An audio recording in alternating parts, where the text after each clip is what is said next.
done na tayo with our... We're done with the briefing. You did? Kinda. Oh no. Was it my fault? Hindi. Kasi hindi ako nag-extend na pa. It's a Patricia I thing. just let go. Yeah, nung sinabing let go. I let go lang. Thank you to Augie Thank of you, Crime Augie. Central for the briefing. Thank you for letting us practice how to let go.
We learned a lot today.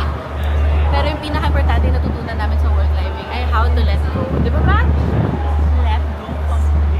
When you let go, it hurts more when you don't let go completely. Tatama ka dun sa pader, magdadrag ka. So dapat, Spin ka as you're like, pag let go, let go. Let go. You'll be fine. You'll land on your feet. and that's it for our today's vlog.